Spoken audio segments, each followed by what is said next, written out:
Bueno, buenas noches, profesor Guillermo. Mi nombre es Jonathan Camilo Bermúdez, quien va a exponer su tema o va a hacer su síntesis de dogmatología basado más que todo en la eclesiología. Entonces, por tanto, voy a dar algunas indicaciones con respecto a mi ponencia. Entonces, lo que vamos a exponer es la eclesiología. Entonces, prácticamente he tomado una frase que la iglesia es la caricia del amor de Dios al mundo, tomada de Juan Pablo II. Entonces, para esta temática voy a tener una introducción, generalidades de la eclesiología, imágenes bíblicas de la eclesiología en la tradición, eclesiología en el magisterio, eclesiología en el Vaticano II, eclesiología en el catecismo y otras reflexiones acerca de la misma. Entonces, como introducción, vamos prácticamente a dar a conocer por qué es importante la eclesiología.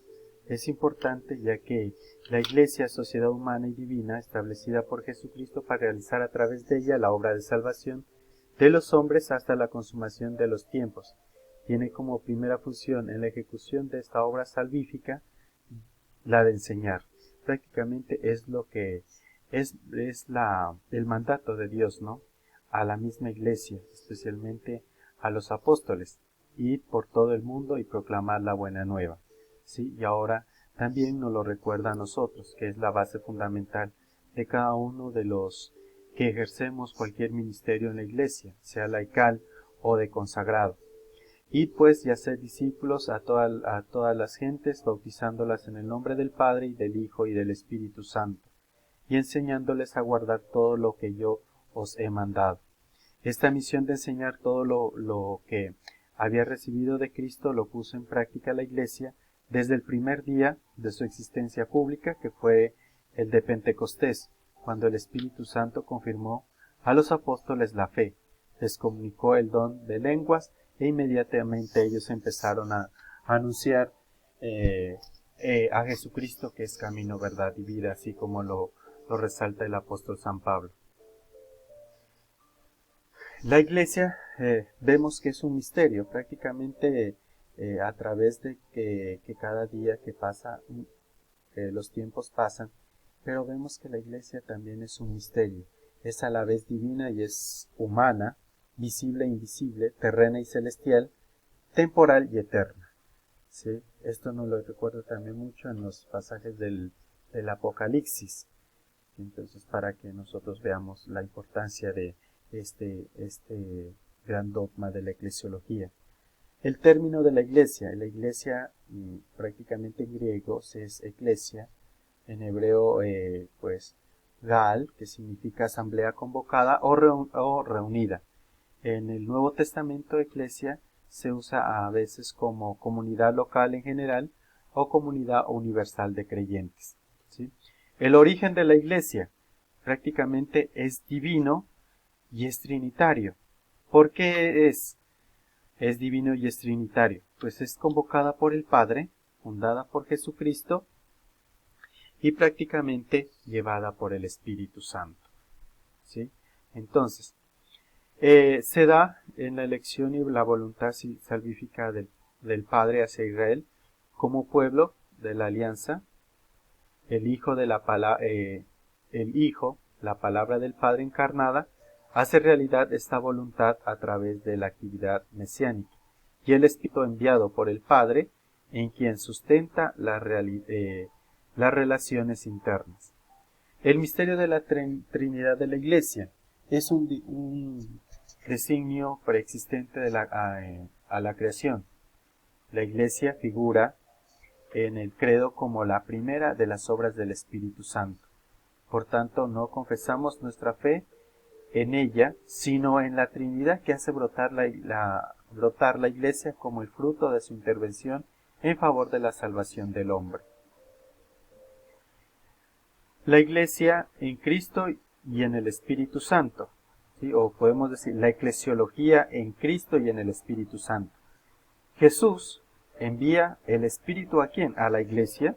Jesús promete el Espíritu y lo envía a sus discípulos, se lo transmite a raíz de su muerte en la cruz y en su resurrección. El mandato misionero de Jesús tiene forma trinitaria y por tanto incluye al Espíritu Santo. A partir de Pentecostés, todo el ser y la misión de la iglesia están llenos del Espíritu Santo. Es un principio de una unión y de vida. Con él, la vida trinitaria se manifiesta como fundamento vivo y actuante. ¿Por qué decimos que es origen humano? Prácticamente vamos aquí a mirar el querigma de Pedro, que es el anuncio, prácticamente el primer anuncio. Jesús es el crucificado, ha sido resucitado por Dios y constituido Señor. ¿Sí? La adhesión es a este anuncio, prácticamente. Resultado, Eclesia, se da una comunión entre el anuncio de Pedro y el destinatario que ha creído, es decir, nosotros mismos. Etapas de la reflexión de la eclesiología. La época bíblica patrística, que expondrá la fe apostólica apoyándose en las Sagradas Escrituras, las características comunes a estas reflexiones. La Iglesia como un misterio, en el sentido paulino, San Pablo siempre va a decir que la Iglesia es como un misterio y como símbolo entre las figuras del Antiguo y Nuevo Testamento. ¿Sí? Es una iglesia, una sociedad visible en la que ellos son pastores, es decir, que todos estamos llamados a ser prácticamente, como lo dicen los padres de la iglesia, a ser pastores y mediadores, ¿no? Para anunciar esa palabra de Cristo que es camino, verdad y vida. En Oriente, pues digamos, los pasos de la eclesiología es muy fundamental tener que es caracterizada con el carácter apologético. A partir del Edicto de Milán de 313 comienza una nueva época. Miremos que esto es lo esencial. El imperio se va cristianizando, el emperador asume el rol de juez y se da una confusión entre el poder temporal y el espiritual. ¿Sí? En la Edad Moderna, la reforma de Lutero, ¿sí? Que la Iglesia Comunidad de Fe, la fe fiducial, que vincula a todos los miembros de la comunidad. Basta la unión espiritual de los miembros y el abandono de forma individual a la misericordia divina. No admite el sacerdocio jerárquico. ¿Sí? El Concilio de Trento defenderá los puntos doctrinales negados por los protestantes.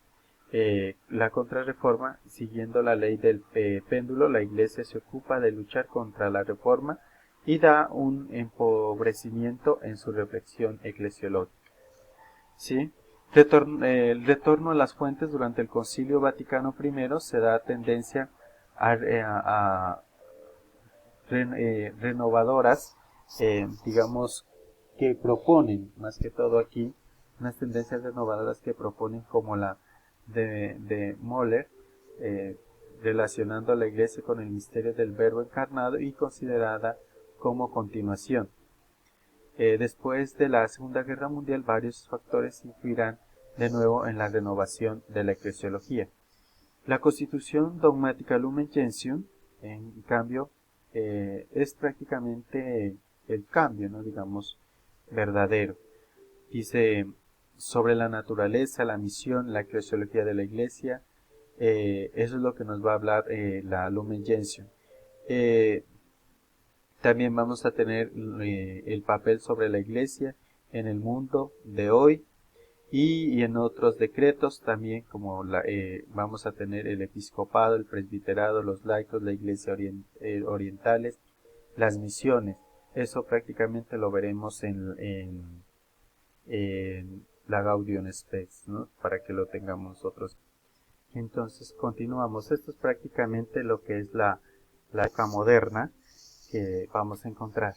Entonces aquí vamos a basarnos prácticamente en las imágenes bíblicas, sobre todo que la Iglesia como nuevo pueblo de Dios es algo muy importante que nosotros tenemos que ver, que en el Antiguo Testamento vamos a encontrar prácticamente como un nuevo pueblo de Dios, ¿sí?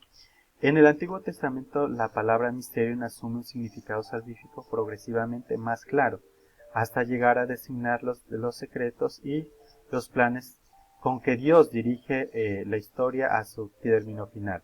¿Sí? La referencia a la misteriosa pero real intervención de Dios en la historia entraña una convicción general. Los destinos de la historia están en manos de Dios. Yahvé, como el Señor de la historia, progresivamente va estableciendo la alianza con los hombres hasta construir con ellos un pueblo, es decir, el nuevo pueblo de Dios.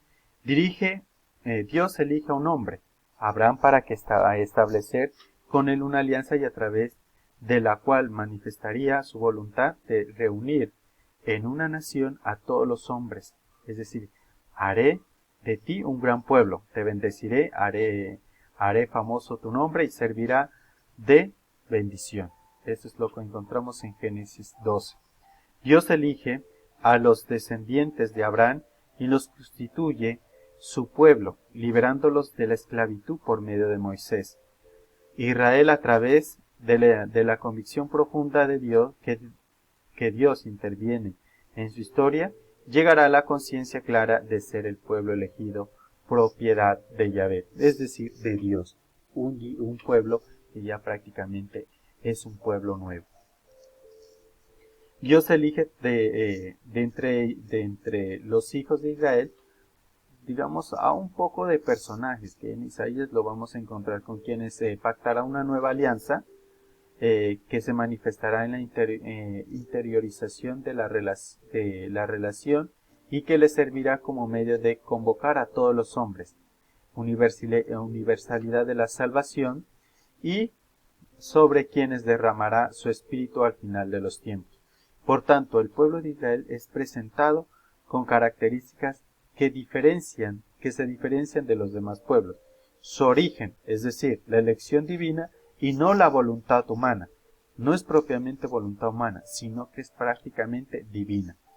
Pertenencia exclusiva. Por la alianza se firma el pacto de fidelidad entre Yahvé, es decir, el esposo, el amante, e Israel, la esposa, la amante, ¿sí? Que lo encontramos en Oseas.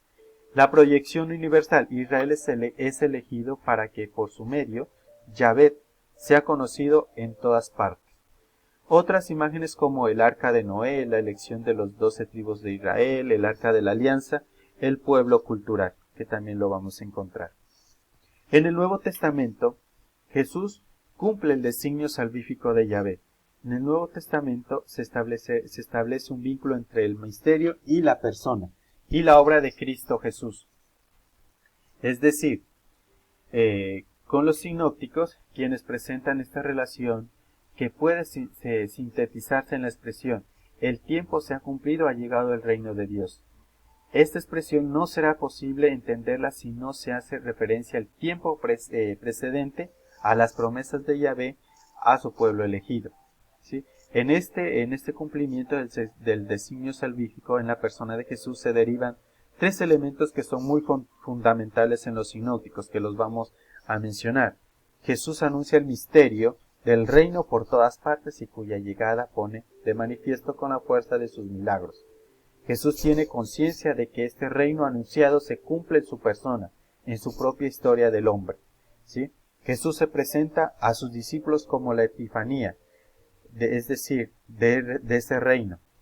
El Padre le ha dado a conocer sus designios por ser hijo, y Él lo revela a quienes quiere, es decir, a los pequeños y sencillos. En Jesús se da la revelación última de los designios de Dios, ¿sí? Es decir, la autocomunicación de Dios en el hombre. Entonces, Jesús anuncia la llegada del reino, ¿sí? El anuncio del reino aparece en la íntima relación con las personas de Jesús. Es que por esto que este anuncio no es algo casual. Esta relación se hace más personal y vinculación el anuncio del reino con la que se la de la persona. Es decir, que Jesús tenía ya con la conciencia de a través de sus palabras y actos llega a plenitud sus promesas que Dios había hecho a su pueblo. Continuamos con Jesús revela la naturaleza del reino. El reino es un don y una intervención soberana de Dios. Es un